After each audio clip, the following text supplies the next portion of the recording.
2022-এর বন্যায় ঘোষণা দিয়েও শাকিব খান সাধারণ বন্যার্থদের পাশে দাঁড়ান নাই। 2024-এর বন্যায় সেই বন্যার্থরাই আসলে শাকিব খানকে খুঁজছিলেন। সংবাদের শিরোনামও তিনি হয়েছেন, বাট তারপরেও তিনি বন্যার্থদের পাশে দাঁড়ান নাই। বাট ঘোষণা হয়েছিল যে শাকিব খানের প্রতিষ্ঠান রিমার খারলান, যেটার তিনি আসলে ম্যানেজিং ডিরেক্টর, সেই প্রতিষ্ঠানটা আসলে বন্যার্থদের পাশে দাঁড়াবে। এরপরে তো সমাজ মাধ্যমে ব্যাপক আলোচনা হয়েছে। অনেকে বলছে, ভাই এটা তো আপনি ম্যানেজিং ডিরেক্টর, কোম্পানি তো অন্য একজনের, এবং আপনি নিজে আসলে কি করলেন? এই আলোচনাগুলোর আসলে জবাব শাকিব খান না দিলেও সাম্প্রতিক সময়ে তার যে প্রতিষ্ঠান রিমার খারলান, সেখান থেকে কিন্তু একটা জবাব আসছে এবং তারা বন্যার্থদের পাশে দাঁড়াচ্ছেন। ইমন, বিদ্যা সিনহা, মিম সহ একটা টিম আসলে বন্যার্থদের পাশে চলে গেছেন, বিভিন্ন জায়গায় গিয়ে খোঁজ খবর নিচ্ছেন এবং যাদের আসলে বন্যায় একদম বড় একটা ক্ষতি হয়েছে এবং সেখানে আসলে তার ভিটা মাটি একদম বন্যায় ভাসায় নিয়ে গেছে।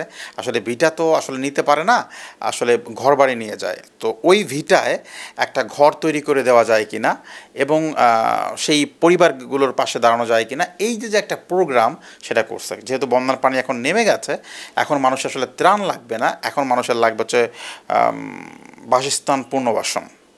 তো সেই দিকে শাকিব খানের প্রতিষ্ঠান এগিয়েছেন এবং তারা কিন্তু একটা প্রজেক্টের আওতায় এই কিছু কিছু মানুষকে আসলে এই ঘরবাড়িগুলো করে দিচ্ছেন এবং এইটা ঠিক এই মুহূর্তে টক অফ দ্য টাউনের একটা অংশ মাত্র। অনেকেই বলছেন যা হোক, শেষ পর্যন্ত সমালোচনার হাত থেকে বাঁচলেন বাংলাদেশের সুপারস্টার শাকিব খান। তিনি নিজে না পারলেও তার প্রতিষ্ঠান রিমার খারলানের ব্যানারে কিছু একটা হচ্ছে এবং এখানে শাকিব খান প্রচুর আকারে হাইলাইটস হচ্ছেন যে না ভাই, তাহলে হয়তো শাকিব একটা কাজ তো করতেছে। এবং এখানে একটা ব্যাপার কাজ করা যায়। আমি বারবার যেটা বলি যে গণমাধ্যম বাংলাদেশের অনেক বড় একটা শক্তিশালী মাধ্যম। 2022-এর বন্যায় শাকিব খান কিন্তু ঘোষণা দিয়েছিলেন যে হ্যাঁ ভাই, আমার তো দাঁড়ানো উচিত, এবং তিনি একটা ফাউন্ডেশন করার মতো স্ট্যাটাস লক্ষ্য করা গিয়েছিল। পরবর্তীতে সেই স্ট্যাটাসটা ডিলিট করা হয়েছে।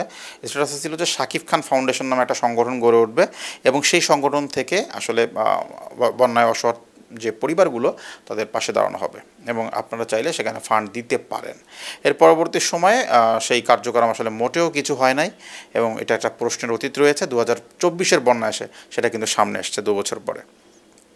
তো এত আলোচনার মাঝে শাকিব খান যখন পড়েছিলেন, তখন কিন্তু আমরা দেখেছি যে শাকিব খানকে নিয়ে অনেক সমালোচনা হয়েছে যে ভাই, আপনি বন্যা আসলে আপনি আমেরিকায় থাকেন কেন? মানে এটা কি আপনি আগের থেকেই জানেন যে বন্যা আসবে, এই জন্য চলে যান, নাকি আসলে আপনার ভাগ্যই খারাপ যে দেশের মানুষের জন্য আসলে আল্লাহ চান না যে আপনি দাঁড়ান?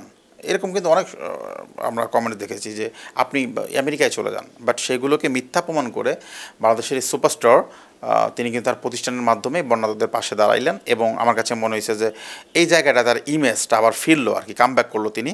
এবং এই সময় আসলে কামব্যাক করাটা দরকার ছিল, কারণ সামনে বিপিএল ম্যাচ, সেখানে তার রিমার খারলান একটা দল নিচ্ছে, তাদের ব্র্যান্ড প্রমোট হবে এবং সেই দলের আপনার মালিক হচ্ছে শাকিব খান। রিমার খারলানের ব্যানারে তিনি নিচ্ছেন এবং সেখানে নাকি অধিনায়ক থাকছেন সাকিব আল হাসান। তো অনেক আলোচনা হবে সামনে, সেই আলোচনার মাঝে যাতে এই সমালোচনা না ওঠে যে শাকিব খান আপনি ঠিকই আমেরিকা থেকে চলে আসছেন বিপিএলের মাটিতে, বিপিএলের আপনার দলের খেলা, এখানে আপনার স্বার্থ আছে, আপনি আসছেন, কিন্তু বন্যার্থদের পাশে তো আর আসেন নাই। তো সেই জায়গাটা আসলে ফিনিশ হয়ে গেল, সেই জায়গাটা আসলে ঢেকে গেল।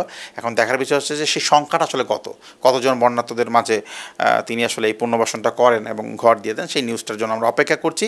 বাট আপাতত এই যে সংবাদটা যে তিনি আসলে তার প্রতিষ্ঠানের ব্যানারে আসলে এই ঘরবাড়িগুলো করে দিচ্ছেন, এই ব্যাপারটা আসলে আপনার কাছে কেমন লাগছে জানিয়ে ফেলতে পারেন প্রিয় দর্শক। আমরা আপনার প্রত্যেকটি কমেন্টস খুব যত্ন সহকারে পড়ে থাকি।